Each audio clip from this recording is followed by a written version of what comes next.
ቶተንሃም ሆትስፐርስ አሰልጣኝ ፖስቴኮግሉን አሰናብተውታል። እንግዲህ ሰሜን ለንደኑ ክለብ አወዛጋቢ ውሳኔ መወሰናቸውን ቀጥሎበታል። እንግዲህ 17 ዓመት የዋንጫ ጥማቸውን ያስታገሰላቸው ይህንን አሰልጣኝ ከ16 ቀናቶች በኋላ ማሰናበታቸው ይፋ ሆኗል። እንግዲህ አውስትራሊያ አሰልጣኝ ፖስቴኮግሉ የአውሮፓ ሊጉን ማሳካቱ አይዘነጋም፣ ግን ያ በኃላፊነት እንደሚቆይ ማረጋገጫ የሰጠውም ተብሎ ሲገለጽ የቆየ ጉዳይ ነው። በፕሪሚየር ሊጉ በጣም አስከፊ ውድድር ዘመን ስፐርስ አሳልፏል።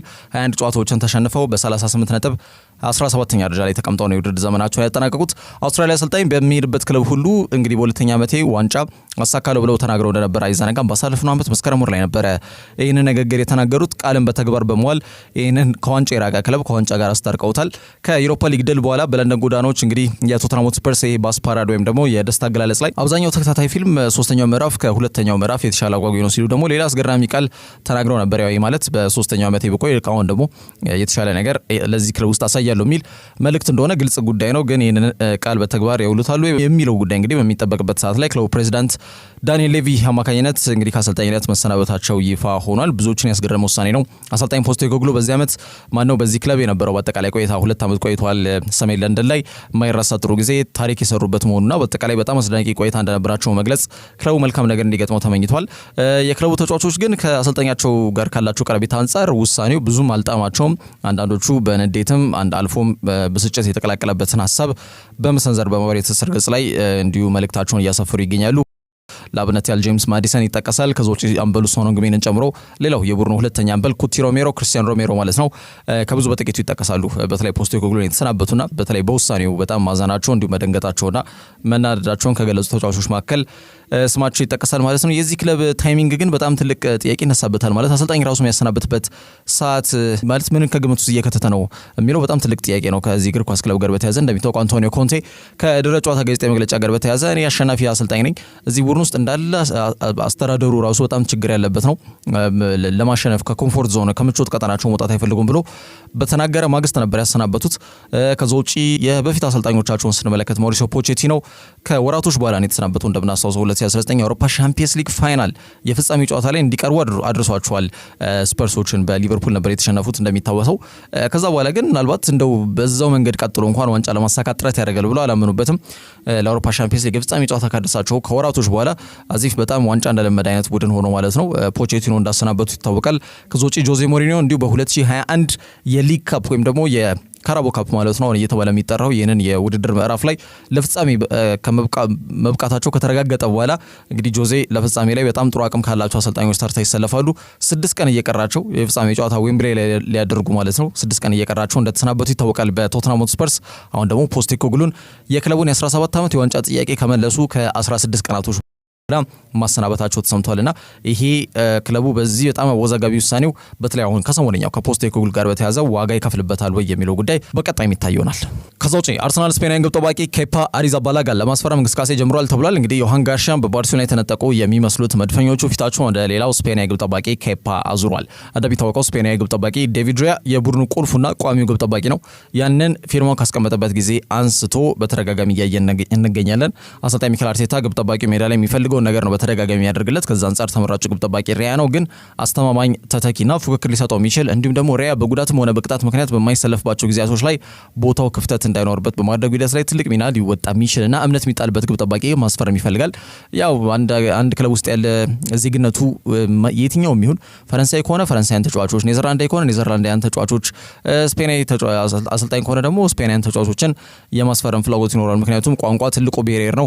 በአፋቸውን በፈቱበት ቋንቋ ይበልጥ ይግባባሉ እንግሊዘኛ ከሚወሩና ያ ትልቁ አስተዋጽኦ ይሆናል ተብሎ ይገመታልና በአርሰናልም እያየ የምንገኘው ነው። ሚኬል ሜሪኖ፣ ማርቲን ዙቢሜንዲ፣ ዴቪድ ራያ አሁን ደግሞ ኬፓ አሪዛባላጋን ለማስፈረም ክለቡ ጥረት እያደረገ ይገኛል። እንደሚታወቀው ማት ተርነር ለኖቲንጋም ፎረስት በቋሚነት ከሸኙት በኋላ ባሳለፍነው ጥር የዝውውር መስኮት ላይ ኔቶ እንዳስፈረም ይታወቃል። ይህ የ35 ዓመት ግብ ጠባቂ ፊርማውን ለአርሰናል ሲያስቀምጥ በውሰት እንደነበር የሚታወቅ ጉዳይ ነው። ቀሪውን የውድድር ዘመን ኤምሬትስ ነበር ያሳልፈው፣ ግን አንድ ጊዜ ብቻ ነው እንግዲህ ተሰልፎ የተመለከት ነው ማለት ነው።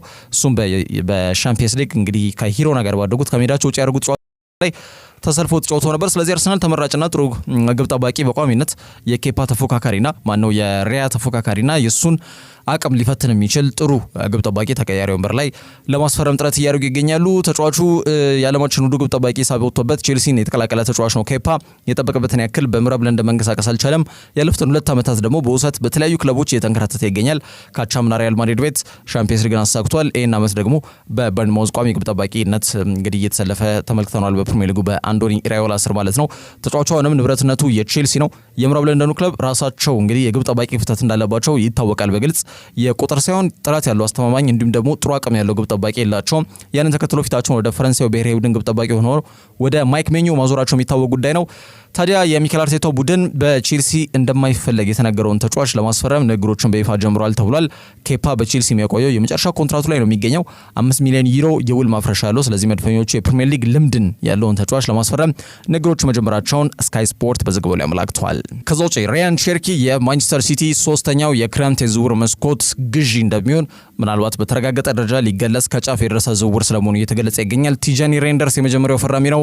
ራያን አይት ኑሪ ደግሞ ከወልቭስ ሁለተኛው ፈራሚያቸው እንደሆነ ይታወቃል። ሲቲዎች ስብስባቸውን ከወዲሁ በጣም በንቃት በተለይ ለማጠናከር ጥረት እያደረጉ ይገኛሉ። ለሁለቱም ተጫዋቾች ሜዲካል ቡክ አድርጓል። ይህ ማለት የክለቦች ዓለም ዋንጫ ከመጀመሩ እንግዲህ በፈረንጆቹ በ15 ነው የሚጀምረው ወደ ሳምንት ጊዜ ነው የሚቀረው ማለት ነው። የሳምንት እድሜ ነው የሚቀረው። ከዛ አስቀድሞ እንግዲህ ስብስባቸውን አጠናክረው በዚህ የክለቦች ዓለም ዋንጫ ላይ ለመቅረብ ጥረት እያደረጉ ይገኛሉ ተብሏል። ቢያንስ ይህንን ዓመት እንኳን አንድ ዋንጫ አሳክቶ ለማጠናቀቅ ጥረት ያደርጋሉ። ያ ብቻም አይደለም፣ $97 ሚሊዮን ነው እንግዲህ እንደሚታወቀው ማለት ነው የክለቦች ዓለም ዋንጫ በዚህ ዓመት እንደ ሽልማት ይዞት ብቅ ያለው የገንዘብ መጠን ማለት ነው። ያ ደግሞ የትኛውንም ክለብ በፋይናንስ ያጠናክራል ተብሎ ይገመታል። አሁን ባለው ወቅታዊ ሁኔታ ደግሞ ማንቸስተር ሲቲ እንዲሁ ከፋይናንሱም የጠነከረ ቡድን እንደሆነ ይታወቃል። በዚህ ዓመት በጣም መጠነኛ በሆነ መልኩ አስከፊ የሚባል የሚችል የውድድር ዘመን ያሳለፉት ከነበረው ጊዜ አንጻር ማለት ነው። ስለዚህ አንድ ነገር በተለይ ለማጠናከርና በወትሮ የሚታወቁበት የካቻምናም ከዛም በፊት የነበረው የማንቸስተር ሲቲን አቅም ጥንካሬ ለመላበስ በቡድኑ ውስጥ ሲታይ የነበረውን ክፍተት ለማጠናከር ጥረት እያደረጉ ይገኛሉ። ራያን ቼርኪ ጋርዲዮላ ምርጫ ሆኖ እንግዲህ በ10 ቁጥር ቦታ ላይ ኤቲያድ የሚደርሰው ተጫዋች ስለመሆኑ እየተገለጸ ይገኛል።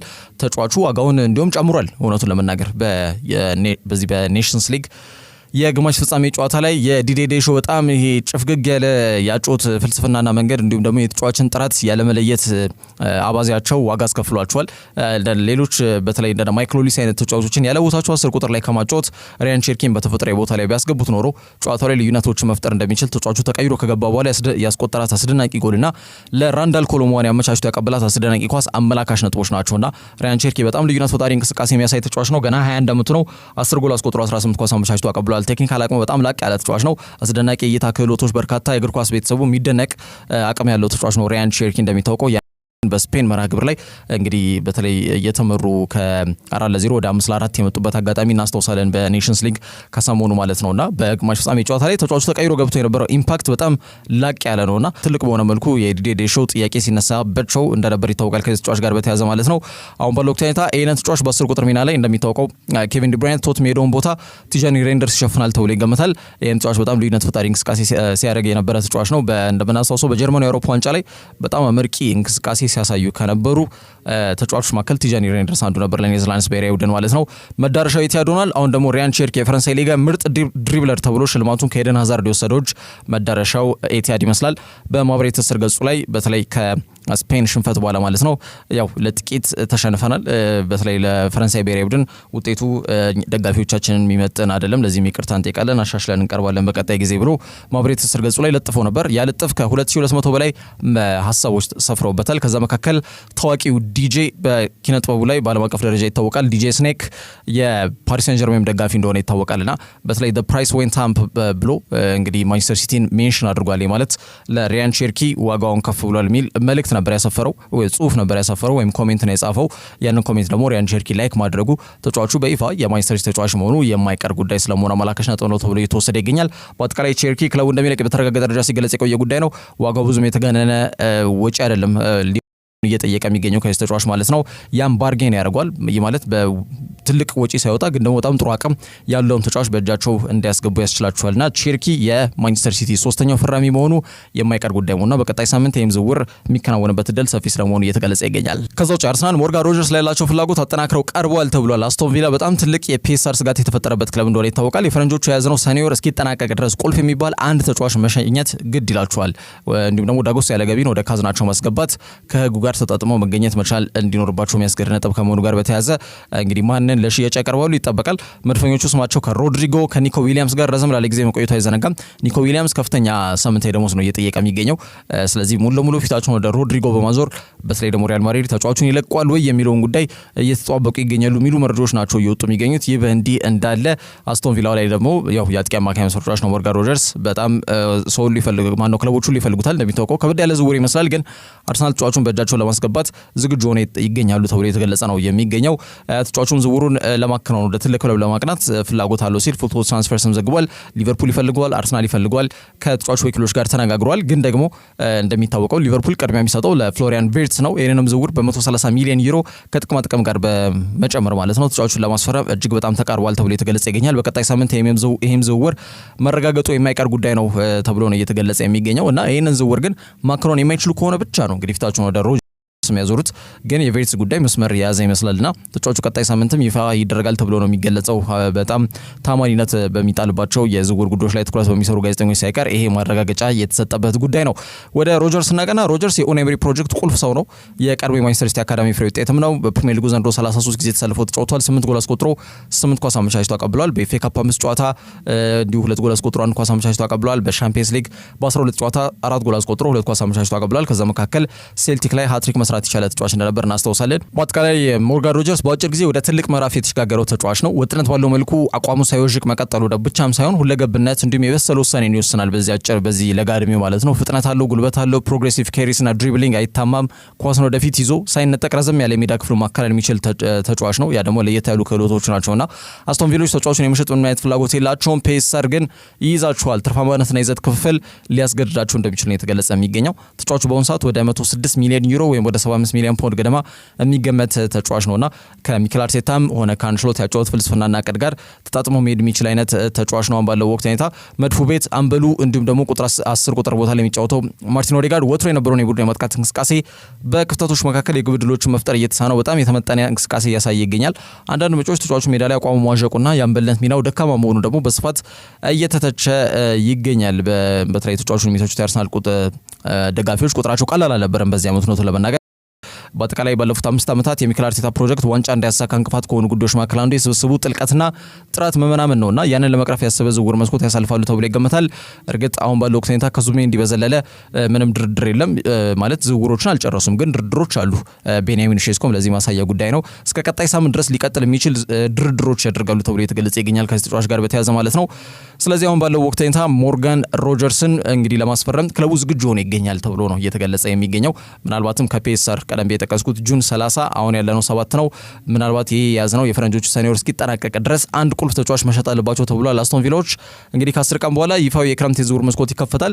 በዛ ሂደት ላይ ደግሞ ተጫዋቹን ለሽያጭ ካቀረቡት አርሰናል ተጫዋቹን ለማስፈረም ጥያቄ እንደሚያቀርቡ ነው መረጃዎች በስፋት እየጠቆሙ የሚገኙት። ከዛ ውጪ ማንቸስተር ዩናይትድ ከብራያን ምቤሞ ጋር በግል ጥቅማ ጥቅም ተነጋግረው ከስምምነት ላይ ደርሰዋል ተብሏል። ክለቡን ብሬንትፈርድ ማሳመን ብቻ ይጠበቅባቸዋል ማለት ነው። ባለው ወቅት ሁኔታ ካሜሩናዊው ብራያን ምቤሞ ለማንቸስተር ዩናይትድ አረንጓዴ ማብራቱን ተከትሎ ተጫዋቹን ለማስፈረም ዩናይትድን ፍላጎት ስላላቸው ተጫዋቹን ለማግኘት ንግግሮችን ጀምሯል። ከዛም አልፎ ይፋ የዝውውር ጥያቄ ማቅረባቸው ይታወቃል። 45 ሚሊዮን ፓውንድ በቀጥታ እንዲሁም ደግሞ 10 ሚሊዮን በአዶንስ ወይም ደግሞ አቋሙ እየታየ በሚጨመር ሚል የዝውውር ጥያቄ ያቀረቡት ከአንዳንድ ነው ውድቅ የተደረገው በብሬንትፈርድ። ጥያቄያቸው የቀረበልን ገንዘብ በቂ አይደለም በሚል ነው እንግዲህ ብሬንትፈርዶቹ ውድቅ ያደረጉት። ተጫዋቹ አሁን በብሬንትፈርድ ከሚከፈለው ሳምንታዊ ክፍያ 4 እጥፍ ነው የጠየቀው 200,000 ፓውንድ ገደማ ማለት ነው። ያንንም እንግዲህ ዩናይትዶች አሟልተው ከተጫዋቹ ጥቅም ጋር በተያያዘ ከስምምነት ላይ ደርሰዋል። ምቤሞ በፕሪሚየር ሊግ በጣም ፕሩቨን ተጫዋች ነው። በሊጉ ያለውን አቅም በትልቁ ያስመለከተ ተጫዋች እንደሆነ በተደጋጋሚ አሳይቷል። በዚህ ዓመት ባደረጋቸው 32 ጨዋታዎች 15 ጎል አስቆጥሮ 4 ኳስ አመቻችቶ ማቀበል የቻለ ተጫዋች ነው። ወደ 2677 ደቂቃዎች ገደማ ላይ በፕሪሚየር ሊጉ ተሰልፎ ተጫውቷል። ቀዮች ሰይጣናት ለብሬንትፈርዶች የተሻሻለ የዝውውር ጥያቄ ማቅረባቸው አይቀርም። የክለቡ ስኬት ማንነትና ታሪክን የሚገልጽ የውድድር ዘመን አይደለም ያሳለፉት፣ ግን አሁንም ቢሆን በሩበን አሞሪም ፕሮጀክት ክለቡ ወደ ትልቅ በተለይ ስሙ ትልቅ ስለሆነ ታሪኩም ትልቅ ስለሆነ በዛ መንገድ እንዲደርስ ትልቅ አስተዋጽኦ የራሳቸውን አሻራ አምጥተው ማለፍ የሚፈልጉ ተጫዋቾች እንዳሉ አመላካች ነጥብ ነው። ኩኛ ዝውውሩን አጠናቋል። ምቤሞ ደግሞ ይከተሏል ተብሎ ነው በስፋት የተገለጸ የሚገኘው። ቀጣይ ሳምንት ይህንን ዝውውር ለመቋጨት ለዩናይትድ ትልቅ ሳምንት ይሆናል ተብሎ ይገመታል። ከዛ ውጪ ጋብሪኤል ማጋሌሽ በአርሰናል የሚያቆየውን ውል በይፋ አድሷል። እንግዲህ 26 ዓመቱ ብራዚላዊ ተከላካይ መስመር ተጫዋች በልዩነት ያለፉትን 2 ዓመታት በጣም አስደናቂ እንቅስቃሴን ሲያሳይ የነበረ ተከላካይ መስመር ተጫዋች ነው። ለሚኬል አርቴታም ትልቅ ግልጋሎትን ሲሰጥ የቆየ ተጫዋች ነው። በሳምንት 100,000 ፓውንድ ያገኛል። በአመት ወደ 13 ሚሊዮን ዶላር ገደማ ነው የሚያገኘው። እስከ 2027 ከአርሰናል ጋር የሚያቆይ ውል አለው። ቢሆንም ግን መድፈኞቹ የተጫዋቹ የወደፊት ጉዞና እቅዱ ከአርሰናል ጋር እንዲቀጥል በማሰብ ውሉ ለተጨማሪ ዓመታት ለማደስ በማሰብ ንግግሮችን ከወኪሉ ጋር ከከፈቱ ሰነባብተዋል። ከ2022 አንስቶ ከዊሊያም ሳሊባ ጋር የነበራቸው ጥምረት በጣም አስደናቂ ሆኖ እየታየ ይገኛል። አምና መድፈኞቹ እንግዲህ 20 ፕሪሚየር ሊግ ክሊንሺቶችን ያስመዘገቡት 20 ጊዜ መረባቸውን ሳያስደፍሩ ነበር የወጡት። ተጫዋቹ ደግሞ 4 ጎሎችን በስሙ አስቆጥሯል። ከሴት ፒስ ከቆመ ኳስ በጣም ትሬት ነው ጋብሪኤል ማጋሌሽ። እንዲሁም ደግሞ ከኳስ ውጪ ደግሞ በመከላከሉ ረገድ ላይ ከዊሊያም ሳሊባ ጋር ተናቦ የተከላካይ መስመሩ የሚመራበት መንገድ እጅግ በጣም አስደናቂ እንደሆነ የሚታወቅ ጉዳይ ነው። ዴቪድ በመጣበት ዓመትና ዘንድሮ የወርቅ ጓንት ወስዷል። ያ እንዲሁ ደግሞ አስተዋጽኦቸው ከፍተኛ ከነበሩ ተጫዋቾች መካከል ጋብሪኤል ማጋሌሽ ነው። ምክንያቱም አንድ ግብ ጠባቂ ተከላካይ መስመሩ ጠንካራ ካልሆነ ጎል የሚገባበት እድል ሰፊ ስለሆነ ማለት ነው። ተጫዋቹ ያው ስሙ ከሳውዲ ክለቦች ጋር በተደጋጋሚ ሲያዝ መቆየቱ አይዘነጋም። አሁን ግን በእንግሊዝ ተረጋግቶ ከቤተሰቡ ጋር ይገኛል። የሚኬል አርቴታ የቀጣይ ፕሮጀክት አካልና ከፍተኛ አስተዋጽኦና ሚና ከሚኖራቸው ተጫዋቾች መካከል ስሙ እንደሚጠቀስ አመላካሽ ነጥብ ነው። የረጅም ጊዜ የመድፉ ጥያቄ የነበረውን እንዲሁም በትልቁ ደካማ ጎናቸው ተደርጎ የሚቆጠሩ በጣም ሰውን የአርሰናል የተከላካይ መስመር አጠናክሮታል። ብራዚላዊ ኮከብ ውሉን አራዝሟል። እስከ 2029 በኤምሬትስ የሚያቆየውን ውል መፈራረሙም ክለቡ ይፋ አድርጎታል። እንግዲህ አሁን ከሚያገኘው 100,000 ፓውንድም ከፍ ያለ ሳምንታዊ ክፍያም ለዚህ ተጫዋች የሚያቀርብ ይሆናል ማለት ነው። አርሰናሎች በአጠቃላይ ለመድፈኞቹ ቀጣይ ፕሮጀክት ምን ያክል ጠቃሚ ተጫዋች እንደሆነ አመላካሽ ነጥብ ተደርጎም እየተወሰደ ይገኛል። ጋብሪኤል እስካሁን ለአርሰናል 210 ጨዋታዎች ላይ ተሰልፎ በመጫወት ለክለቡ ግልጋሎት ሰጥቷል። ከዛ ውጪ አታላንታ ኢቫን ጁሪችን በአሰልጣኝነት ሾመዋል። እንግዲህ በተጠናቀቀው የውድድር ዘመን ሳውዝሃምፕተን ይዘው ክለቡን ወደ ታችኛው የእንግሊዝ እርከን ወይም ወደ ሻምፒዮንሺፑ እንዲወርዱ ያደረገ አሰልጣኝ ነው ኢቫን ጁሪች። በምን መስፈርትና መለኪያ ነው የጣሊያን ተወካይ ቡድን አታላንታን የሚረከበው? የብዙዎች ጥያቄ ነው፣ ግን ተረክቧል። ከስምምነት ላይ ደርሷል ተብሏል። ለ9 ዓመት በጋስፔሪኒ ስር ነው የቆዩት አታላንታዎች በአውሮፓ ሻምፒዮንስ ሊግ ቦታን ይዘው አጠናቀዋል። ግን ከአሰልጣኛቸው ጋር መቀጠል ባለመቻላቸው ምክንያት መለየታቸው ይታወቃል። የጃምፔሮ ጋስፔሪኒ በጣም ጥሩ አቅም ካላቸውና የራሳቸው ያጨዋወት ፍልስፍናና መንገድ በጣም አስደናቂ ከሚባሉ ጥሩ ታክቲሽያን ጣሊያናዊና አሰልጣኝ መካከል ይጠቀሳልና ወደ ሮማ እንዳቀና ይታወቃል። ለ3 ዓመት ፊርማውን በማስቀመጥ ማን ተረክቧል ከክላውዲዮ ራኒሪ ላይ ማለት ነው። አሁን ባለው ወቅት ሁኔታ ደግሞ አታላንታዎች ኢቫን ጁሪችን በጋስፔሪኒ ተተኪ አድርገው ሾመውታል። ክሮሻዊ ግለሰብ ነው ኢቫን ጁሪች፣ የቀድሞ የሮማ አሰልጣኝ ነው። ባሳለፍነው ታህሳስ ወር ሩሴል ማርቲንን ተክቶ ነበር ሳውዝሃምፕተን የተረከበው። ከዛ በኋላ አንድ ጨዋታ ነበር ያሸንፈው በአጠቃላይ በፕሪሚየር ሊጉ ማለት ነው። ተከታታይ 7 ጨዋታዎችን ተሸንፏል። በአጠቃላይ ገና 7 ጨዋታ እየቀረው ነበረ ፕሪሚየር ሊጉ እንደሚታወቀው ሳውዝሃምፕተን በሊጉ 22 ነጥቦችን ድርቆ ለመትረፍ ማለት ነው በሊጉ በጊዜ በመጡበት ዓመት ለመሰናበት የተገደዱት ማለት ነው። ኢቫን ጁሪች በቅዱሳኖች ቤት ቡድኑ ዝቅተኛ ነጥብ ይዞ እንዲያጠናቀቅ ያደረገው በታሪክ አስከፊ ውጤት እንዲያስመዘግቡ ምክንያት ሆነ አሰልጣኝ ነው። በአማካኝ አሰልጣኙ 0.2 ነጥቦችን ነበር የሚያገኘው። ያ ደግሞ እንደ አውሮፓውያን አቆጣጠር ከ1992 ወዲህ በክለብ ውስጥ ዝቅተኛ ነጥቦችን ያገኘው አስከፊው አሰልጣኝ የሚለውን ታርጋ እንዲለጠፍበት ያስገድደዋል። በይፋ እስኪሰናበት ድረስ በአሰልጣኝነት የቆየበት 107 ቀን ነው። በፕሪሚየር ሊጉ ታሪክ ደግሞ በአጭርነቱ 11ኛ ደረጃ ላይ ተቀምጧል። የ49 ዓመቱ ክሮኤሽያዊ አሰልጣኝ በዚህ ዓመት አሰልጣኝነቱ ሲሰናበት ወይም ሲባረር ለሁለተኛ ጊዜ ነው። ባሳለፍነው ህዳር ወር ከጣሊያኑ ቡድን ሮማ ቤት ባደረጋቸው 12 ጨዋታዎች 4ቱን ብቻ በማሸነፍ በክለቡ ጋር መሰናበቱ አይዘነጋም። ከዛ ነው እንግዲህ ክላውዲዮ ራኒሪ ቡድኑን የተረከቡት። ከ2 ወር በፊት ደግሞ በቅዱሳኖቹ ተሰናብቷልና በሴሪያው አስደናቂ እንቅስቃሴን የሚያሳዩ ክለቦች መካከል አታላንታን መረከባቸውን ቆቅልሽ ነው። አዲሱ አሰልጣኝ የራሱ አጨዋወት ፍልስፍና እንዳለው ግልጽ ነው። ግን ክለቡ ደግሞ ማለትም አታላንታ የሚታወቅበትን አስደናቂ እንቅስቃሴ ግን ማድረግ ኃላፊነት ይኖርበታል ተብሎም ይገመታል። ከዛ ውጭ ራስመስ ሆይላንድ የኢንተር ሚላን ጥያቄ ለመቀበል ተስማምቷል ተብሏል። ለዚህም ዝግጁ የሚሆኑን የሚገልጹ መረጃዎች እየወጡ ነው። ስካይ ኢታሊያን ጨምሮ በርካቶች ራስመስ ሆይላንድ ወደ ጣሊያን መመለሱ እንደማይቀር ገለጸ ይገኛል። ሆይላንድ ዳግም ሴሪያውን መቀላቀሉ እድሉ እየሰፋ መጥቷል። ዩናይትድ ካለባቸው የፋይናንስ ጫና አንጻር ሊያከናውናቸው ከሚፈልጉት የተጫዋቾች ዝውውር በተሳካ መልኩ እንዲከናወን ክለቡ ላይ በትርፋማነትና ይዘት ክፍፍል ፒኤስአር ጥያቄ እንዳያነሳ ተጫዋች መሸጥ ግድ ይላቸዋል። በዛ ሂደት ደግሞ ብሩኖ ፈርናንዴዝ ነበር ስሙ በስፋት ከሳውዲ ቡድን አልሂላል ጋር ሲያዝ የነበረው። ዩናይትድ ዳጎስ ያለ ገቢ ሊያገኝ የሚችልበት አጋጣሚ ተፈጥሮ እንደነበር እናስታውሳለን። በመጨረሻም ተጫዋቹ ጥያቄውን ውድቅ ማድረጉን ተከትሎ ዩናይትድ ሌሎች ተጫዋቾችን ለመሸጥ ግዴታ ውስጥ ወድቋል ማለት ነው። ከዚህ በፊት በተለይ የሚጠራው ተጫዋችም ያው ራስመስ ሆይላንድ ነው። አሁን ደግሞ በጣም በስፋት ስሙን ከናራዙሪዎቹ ጋር እያያዙት ይገኛሉ። ኢንተር ሚላን በአጠቃላይ የስብስባቸው የእድሜ መግፋት ትልቅ ጥያቄ ሆኖባቸዋል ተብሎ የተገለጸ ይገኛል። የጣሊያኑ ክለብ የአጥቂ መስመራቸውን ለማጠናከር ገበያው ላይ አማራጮች እንደሚያዩ ይገመታል። በዛ ሂደት አይናቸውን ሆይላንድ ላይ ያርፏል። እንደሚታወቀው የ2 ዓመቱ ዴንማርክ አጥቂ በፕሪሚየር ሊጉ ላይ እንዲሁም ደግሞ በአጠቃላይ ዩናይትድን ከተቀላቀለ በኋላ አስቸጋሪና ከባድ የሚባል ጊዜያቶችን ነው እያሳለፈ የሚገኘው። እንደ ዝውውር ኤክስፐርቱ ፋብሪዚዮ ሮማኖ ዘገባ ከሆነም ያው ክለቡ የተጫዋቹ ሁኔታ ለማጣራት ከተጫዋቹ ወኪሎች ጋር ተነጋግሯል ብሏል። ክለቡ አስከፊ ሆኖ በተጠናቀቀው የውድድር ዘመን 44 ጎል ያስቆጠረው 11 የግብ ዕዳ ይዞ ነው ያጠናቀቀው። ይህ ተጫዋች ደግሞ የነበረው ተሳትፎና ሚና በጣም የመነበነ ነው። በፕሪሚየር ሊጉ 4 ጎል ብቻ ነው ያለው ሆይላንድ ከመጣበት ጊዜ አንስቶ። በአጠቃላይ ደግሞ ባደረጋቸው 52 ጨዋታዎች 10 ጎል ያስቆጠረው።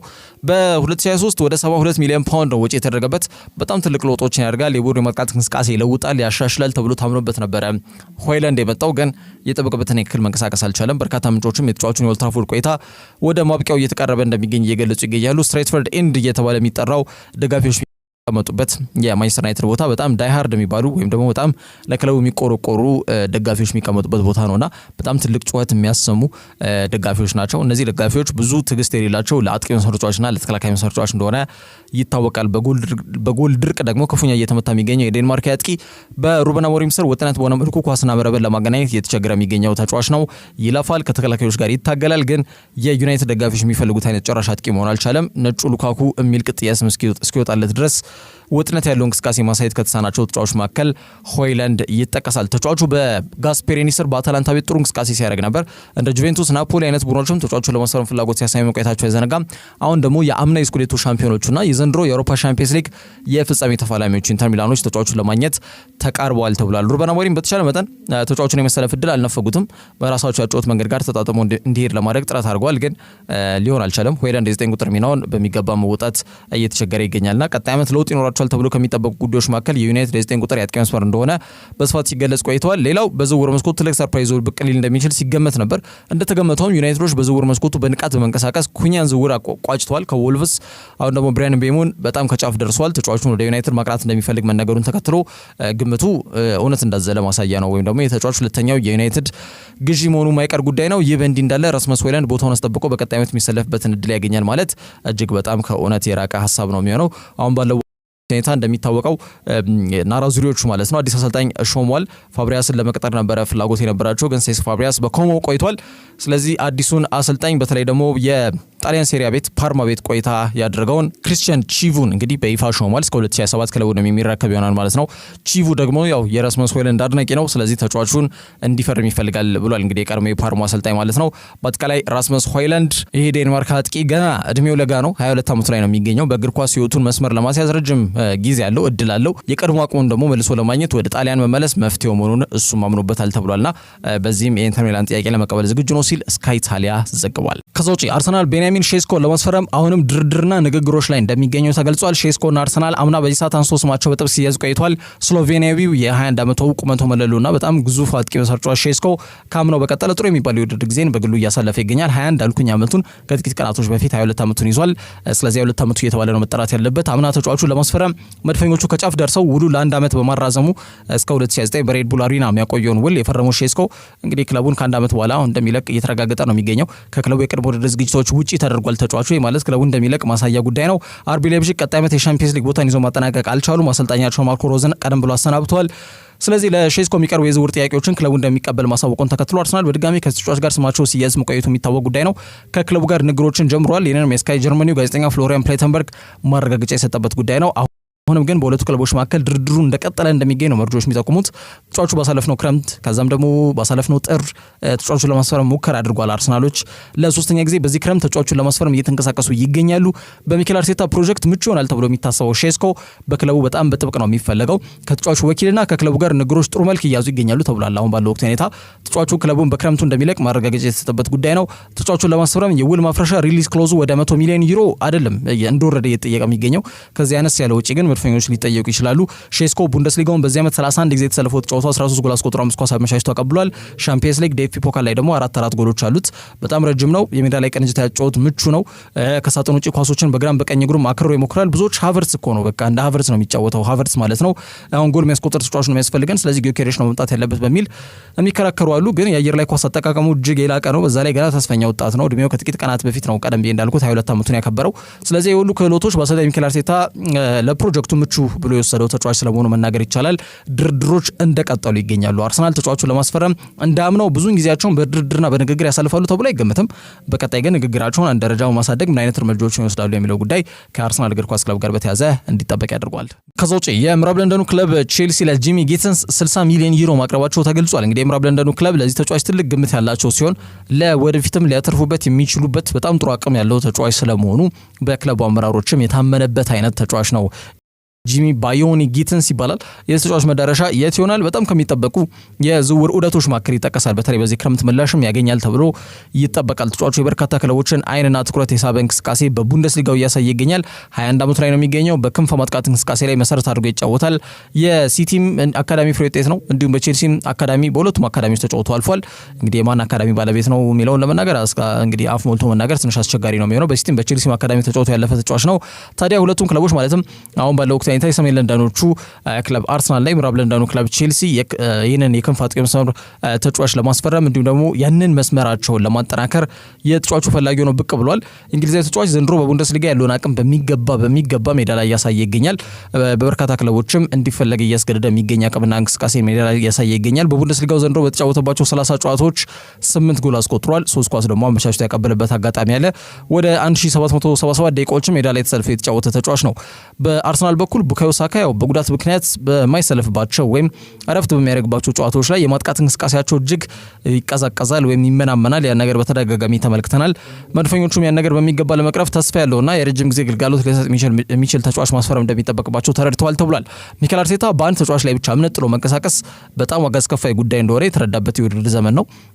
ያን ነገር ከግምት በከተተ መልኩ ቢያንስ ደግሞ የሳካን ጫና የሚቀንስ ተጫዋች እንዲሁም ማርቲኔሊ የሚያሳየው በጣም ወጣ ገባ አቋምን ቡድኑን ለማጠናከር ማለት ነው ወይም ደግሞ ማርቲኔሊ ከሚያሳየው ወጣ ገባ አቋም ቡድኑን ሊገላግል የሚችል ተጫዋች ስብስቡን መቀላቀል በቻል እንዳለበት አምናል ተብሎ እየተገለጸ ነው የሚገኘው። የምዕራብ ለንደኑ ክለብ ቼልሲ በኩላቸው የማጥቃት እንቅስቃሴያቸው ላይ በርካታ ተጫዋቾች አሉ። ቢሆንም ግን የሰሞኑ የዚህ ክለብ የጅምላ የተጫዋቾች ሽያጭ ዝርዝር ወደ 14 ተጫዋቾች ለሽያጭ አቅርቧል ተብሎ የተገለጸ ይገኛል። የምዕራብ ለንደኑ ክለብ ቼልሲ ከነዛ መካከል እንደነ ጆአው ፌሊክስ እንዲሁም ኖኒ ማዱዌኬ አይነት ተጫዋቾች ይገኙበታል።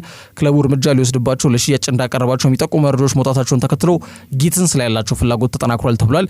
ቼልሲ የአውሮፓ ሻምፒየንስ ሊግ ቲኬትን የቆረጠ ቡድን ነው። ስለዚህ በዛ ደረጃ ስብስቡን ይሄ በጣም አላስፈላጊ ሊባሉ የሚችሉና ክለቡን ይመጥናሉ ተብሎ ማይገመት አይነት እንቅስቃሴን የሚያሳዩ ተጫዋቾችን ከክለቡ በማሰናበት ስብስቡን መጥኖ በጣም ጥሩ እንቅስቃሴ የሚያደርጉ ውስን ተጫዋቾችን ብቻ የመያዝ ፍላጎት አለው ተብሏል። የአሰልጣኝ ኤንዞ ማሬስካን አንጀት የራሰ ተጫዋች በክንፍ ማጥቃት እንቅስቃሴ ቦታ ላይ አሁንም ቢሆን ያለ አይመስልም። ምክንያቱም በአሁንም በዝውውር መስኮቱ ይህንን መስመር ለማጠናከር ከፍተኛ ጥረት እያደረጉ ስለሚገኙ ማለት ነው። ሳንቾንም መልሰዋል ወደ ዩናይትድ። ስለዚህ ቡድኑ የግራ መስመር የማጥቃት እንቅስቃሴ ላይ በጣም እንዳይሳሳ ስጋት አላቸው። አይናቸውን ደግሞ ጂሚ ጊትንስ ላይ ያሳርፈዋል። ይህንን ተጫዋች ለማስፈረም በርካታ ፕሪሚየር ሊግ ክለቦችም ፍላጎት አላቸው። ኒውካስልም፣ ብራይንትፈርድም ሌሎችም ክለቦች ማለት ነው። ግን ቼልሲ ያው ፍክክሩን እየበራ የሚገኘው ክለብ ነው። ወደ 60 ሚሊዮን ዩሮ የዝውውር ጥያቄ ማቅረባቸውም የዝውውር መረጃ ኤክስፐርቱ ፋብሪዚዮ ሮማኖ ማረጋገጫ ሰጥቶበታል። በነገራችን ላይ ጊትንስ አሁን ክለቡን መልቀቅም የወሰነበትና ወደ ፕሪሚየር ሊግ በመመለስ ወደ ተሻለ ክለብ በማቅናት ለዋንጫ ፍክክር ውስጥ እንግዲህ መሳተፍ እንደሚፈልግ ይህንንም ለክለቡ አመራሮች በወኪሉ አማካኝነት አሳውቋል የሚሉ መረጃዎች ሲወጡ መቆየታቸው የሚታወቅ ጉዳይ ነው። ያው ተጫዋቹ ማጣት አይፈልጉም ዶርትመንዶች። የግድ ከሆነ ግን ገንዘብ ይጠይቃሉ። እስከ 60 ሚሊዮን ዩሮ ሊጠይቁ እንደሚችሉ ሲገለጽ ቆይቷል። ቼልሲውን ወደ 55 ሚሊዮን ዩሮ ገደማ አቅርቧል ተብሎ የተገለጸ ነው የሚገኘውና ይህ ደግሞ ትኩረትን የሳበ ጉዳይ ነው። በአጠቃላይ ከአርሰናል አንድ እርምጃ ቀድመው እየተንቀሳቀሱ ይገኛሉ። አርሰናል ፍላጎት ብቻ ነው። ቼልሲ ደግሞ ከፍላጎት በዘለለ ተጫዋች ለማስፈረም እንቅስቃሴ እያደረገ ይገኛል። ጉዳዩ ይበልጥ ትኩረትን የሚስብ እና ትኩረትን የሚሻም ጉዳይ ነው። በአጠቃላይ በክረምት የዝውውር መስኮት ላይ ጂሚ ጊትንስ ወደ ፕሪሚየር ሊግ ማቅናቱ የማይቀር ጉዳይ ነው ተብሎ የተገለጸ ይገኛል። ግን ደግሞ ወዴት ያምራል ብዙዎች የሚጠብቁት ጉዳይ ነው። ከዛ ውጪ ቼልሲና ሊቨርፑል በኤክቲኬ ጉዳይ ላይ በጣም ተፋጠዋል ተብሎ የተገለጸ ነው የሚገኘው። ሁለቱም ክለቦች በዚህ ተጫዋች ላይ በጣም ሲሪየስ ኢንተረስት ወይም ዝውውሩን በቁም ነገር የማከናወን ፍላጎት እንዳላቸውም እየተገለጸ ይገኛል። የወቅቱ መነጋገሪያ ከሆኑ የአጥቂ መስመር ተጫዋቾች መካከል ሁጎ ኤክቲኬ ይጠቀሳል። ቼልሲ ይህንን ተጫዋች ለማስፈረም በይፋ ንግግሮች መጀመራቸው የሚታወቅ ጉዳይ ነው። አሁን ደግሞ ሊቨርፑል በይፋ ይህንን ተጫዋች ለማስፈረም የሚደረገውን ፉክክር ተቀላቅሏል ተብሏል። እንደሚታወቀው ፍራንክፈርቶች ለሁጎ ኤክቲኬ ቢያንስ 100 ሚሊዮን ዩሮ የገንዘብ ዝውውር ጥያቄ እንደሚጠብቁ የጀርመኑ ጋዜጣ ቢልድ ከዚህ በፊት ማስነበቡ አይዘነጋም።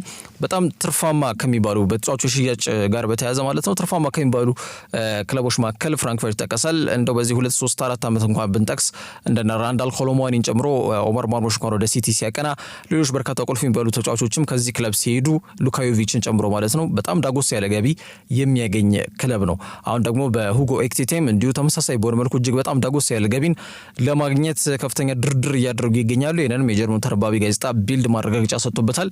በሌሎች ፕሪሚየር ሊግ ክለቦችም ጥብቅ ይፈልጋል። ኤክሲቴ ግን ከፍላጎት የዘለለ እንቅስቃሴን ማድረግ አይችሉም። ቼልሲና ሊቨርፑል ግን ከፍተኛ በሆነ መልኩ ተጫዋቹን ለማስፈረም በጥሩ ጉዞ እየተጓዙ የሚገኙ ቡድኖች ናቸው ተብሎ የተገለጸ ይገኛል። በመጪው ክረምት የዝውውር መስኮት ትኩረትና መነጋገሪያ ከሚሆኑ ርዕሰ ጉዳዮች መካከል አንዱ የዚህ ተጫዋች መዳረሻ የት ይሆናል የሚለው ጉዳይ ነው። 9 ቁጥር ጨራሽ አጥቂ በገበያው ላይ ጠፋ እየተባለ በሚገኝበት በዚህ ሰዓት ላይ የተገኘ በጣም ጥሩ አቅም ያለው ተስፈኛ አጥቂ መስመር ተጫዋች መሆኑን በቡንደስሊጋው በተደጋጋሚ አሳይቷል። ኤክቲኬ ታዲያውን ተጫዋቹን ለማቆየት እንደሚቸገሩ ነው የሚገመተው። ፍራንክፈርቶች ተጫዋቹን የሚሸጡበትን ዋጋ ደግሞ ይፋ አድርጓል። በተለይ ፈረንሳይ ኦማር ማርሙሽ ጋር በፍራንክፈርት የፈጠሩት አስደናቂ ጥምረት እናስታውሳለን። ኤክቲቴን ማርሙሽ በ59 ሚሊዮን ፓውንድ ወጪ የተደረገበት ወደ ሲቲ ያቀናው። ያንን ተከትሎ ፍራንክፈርቶች አሁን ደግሞ ኤክቲቴን የመሸኘት ፍላጎት የላቸውም፣ የማጥቃት እንቅስቃሴያቸው እንዳይሳሳ በሚል ማለት ነው። ግን የመሸጣቸው ጉዳይ የግድ ስለመሆኑ ግን የማይቀር ጉዳይ ስለመሆኑ የተገለጸ ይገኛል። ተጫዋቹ በጣም ሲሪየስ ኢንተረስት ወይም ደግሞ ጠንከር ያለ ፍላጎት ከፕሪሚየር ሊግ ክለቦች የጠየቀ ስለሚገኝ ማለት ነው። እስከ 2029 በዶቼ ፓንክ ፓርክ የሚያቆይ ውል አለው። የቀድሞ የፓሪስ ሴን ዠርሜን አጥቂ መስመር ተጫዋች ነው ሁጎ ኤኪቲኬ። ክለቡ በጣም ረጋ ብሎ መደራደር የሚችልበት ሁኔታ ላይ ነው የሚገኙት። ስለዚህ ተጫዋቹ ለመሸጥ አይገደዱም። የሚጠይቁት ገንዘብ ግን ከቀረበ ለመነጋገር ዝግጁ ይሆናሉ ተብሎ ይገመታል። 80 ሚሊዮን ፓውንድ ወይም ወደ 95 ወይም እስከ 100 በሚጠጉ ሚሊዮን ዩሮዎች ገደማ እንዲቀርብላቸው ይጠብቃሉ። 22 ዓመቱ ላይ ነው የሚገኘው የፈረንሳይ ዘንድሮ በሁሉም ጨዋታዎች ላይ በተሳተፈባቸው 38 ጨዋታዎች 22 ጎል አስቆጥሯል። 12 ኳስ ደግሞ አመቻችቶ ማቀበል የቻለበት አጋጣሚ አለ። በዚህ እድሜ የሚያሳየው እንቅስቃሴ በተለይ ጥሩ የሚገራው አሰልጣኝ ካገኘ ዓለማችን ላይ በሳይት አሉ ከሚባሉ የአጥቂ መስመር ተጫዋቾች ስም ዝርዝር ውስጥ ስሙ ሊካተት ይችላል። ይህም ብዙዎች የሚሰሙበት ሀሳብ ነው። በኤሮፓ ሊጉ ቶትናም ላይ እንዲሁ ጎል ያስቆጠረበት መንገድና ታዋቂውን የቴሪ ዳንኤል ሄንሪን የደስታ አገላለጽ ተጠቅመው ለሚፈልጉት የፕሪሚየር ሊግ ክለቦች በዋናነት መልእክት ያስተላለፈበት ጨዋታ እንደነበር የሚታወቅ ጉዳይ ነው። ብዙ ጊዜ ዘመናዊ እግር ኳስ ይባላል።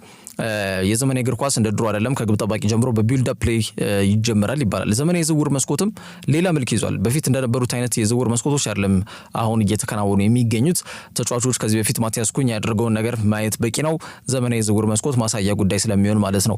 በተለይ ውላቸው እንደሚጠናቀቅ እየታወቀ በክለቡ ጸንተው እንደማይቆዩም እየታወቀ ሆን ብለው የ2 ዓመት ውል ይፈርማሉ ክለባቸውን ለማስጠቀም። ያ ደግሞ ሪሊዝ ክሎዝ የውል ማፍረሻው እንዲከፈል ያስገድዳል ማለት ነውና በዛ ሂደት አሁን የሰሞነኛው የማቲያስ ኩኛን ጉዳይ ተመልክተናል። እንደነ ቤንያሚን ሼስኮ አይነት ተጫዋቾችም በዚህ መንገድ ሲከተሉ ተመልክተናል። ያ አንዱ ነው። ሁለተኛው የዘመናዊ እግር ኳስ በተለይ የዘመናዊ የዝውውር መስኮት ማሳያ ጉዳይ ሊሆን የሚችለው እንደነ ኤኪቲኬ አይነት ተጫዋቾች ናቸው። ማለትም ሜጀር ኢንቨስትመንት ላይ ትኩረት ያደርጋሉ ክለቦች። አሁን ለምሳሌ ሊቨርፑል ከፍተኛ በሆነ መልኩ ለዚህ ተጫዋች የሚጠየቀውን ወጪ ለመክፈል ዝግጁ ናቸው። ምክንያቱም ተጫዋቹ ገና 22 ዓመቱ ነው። ተጠቅመው ራሱ አትርፎ መሸጥ የሚችሉበት አጋጣሚ እስካለ ድረስ በዚህ ሰዓት ስለሚጠየቀው ወጪ ምንም እንደማያስቡና ተጫዋቹን ለማግኘት ብቻ ጥረት እንደሚያደርጉ እየተገለጸ ይገኛል። ይሄ ሌላው ሁለተኛው የዝውውር መልክ ነው። እንግዲህ በዘመናዊ እግር ኳስ ላይ እየታየ የሚገኘው ሊቨርፑሎች ተጫዋቹን የቀጣይ ዓመት የ9 ቁጥር አጥቂ መስመራቸው እንዲመራላቸው ይፈልጋሉ ተብሏል።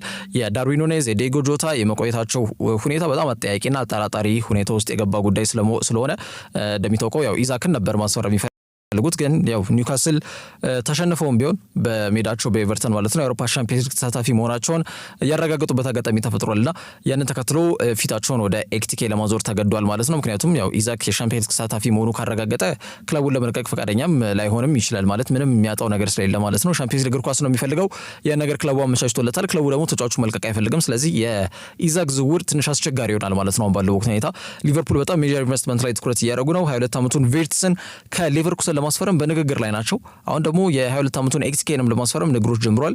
ይሄን ደግሞ የጀርመኑ ጋዜጠኛ ፍሎሪያን ፕሌተንበርግ ማረጋገጫ ሰጥቶበታል ማለት ነው። ቼልሲም ሆነ ሊቨርፑል ተጫዋቹን ለማስፈረም የሚያስችል አቅም እንዳላቸው ግልጽ ነው። ቼልሲም የአውሮፓ ሻምፒዮንስ ሊግ ቲኬትን ቆርጧል። ሊቨርፑል ደግሞ ሻምፒዮን ናቸው፣ ጥሩ ገቢ አግኝተዋል። በዝውውር መስኮት ደግሞ ባሳለፍነው ክረምትም በደንብ በንቃት ያልተንቀሳቀሰ ክለብ ከመሆኑ ጋር በተያያዘ ሁለቱም ተጫዋቹን ማስፈረም ይችላሉ። ሁለቱም ከወኪሉ ጋር ንግሮችን ጀምረዋል። ቼልሲ በተለይ የአውሮፓ ሻምፒዮንስ ሊግ ቲኬትን ለቀጣይ ዓመት ቆርጠዋል። ኮንፈረንስ ሊግን አሳክተዋል። በኒኮላስ ጃክሰን ቀጣዩን የውድድር ዘመን ይዘልቁታል ተብሎ አይገመትም። በተለይ ደግሞ የአጥቂ መስመራቸውና ይሄ ሴኔጋል አጥቂ ጥሩ አቅም አለው፣ ግን የሚጠበቅበትን የአጥቂ ባህሪዎች የተላበሰ ተጫዋች ነው ብሎ እንግዲህ ደፍሮ መናገር ትንሽ ከባድ ነው የሚሆነው በዚህ ሰዓት ላይ። ከኤኪቲኬ ጋር ደግሞ አቅሙን ስናነጻጽረው የደካመ ተጫዋች ነው የሚሆነው ኒኮላስ ጃክሰን ማለት ነውና በኤኪቲኬ የማደስ ፍላጎት አላቸው ተብሏል የአጥቂ መስመራቸውን። ፈረንሳይ አጥቂ በዚሁ ከቀጠለ በርካታ ሌሎች ተጨማሪ ክለቦችን መፈለጉ አይቀርም፣ ግን ቼልሲና ሊቨርፑልን የሚቀድም ፉክክሩን ማለት ነው እየቀደመ የሚገኝ ቡድን የለም። ፍራንክፈርቶች ቀደም እንዳልኩት ነው 80 ሚሊዮን ፓውንድ ይጠይቃሉ። በተለምዶ ቢግ የተባሉ ከሚጠሩ ክለቦች መካከል አንዱ ወደ ሆነው ወይም ወደ ቼልሲ ወደ ሊቨርፑል ሊያቀና የሚችልበት አጋጣሚ ግን ሰፊ ስለመሆኑ የጀርመን ተነባቢ ጋዜጣ ቢልድ አስነብቧል። ተጫዋቹ እስከ ቀጣይ ሳምንት ድረስም ወዴት ባቀና ይሻላል የሚለው ጉዳይ ላይ ከውሳኔ ይደርሳል ተብሎም ይገመታል። ከዛ ውጪ ማርቲን ዙቢሜንዲ የጤና ምርመራውን ያከናውናል ተብሏል። የሰሜን ለንደኑ ክለብ አርሰናል ይህንን ስፔናዊ አማካኝ መስመር ተጫዋች ለማስፈረም የሚያስፈልጉትን የወረቀት ስራዎች አጠናቀዋል።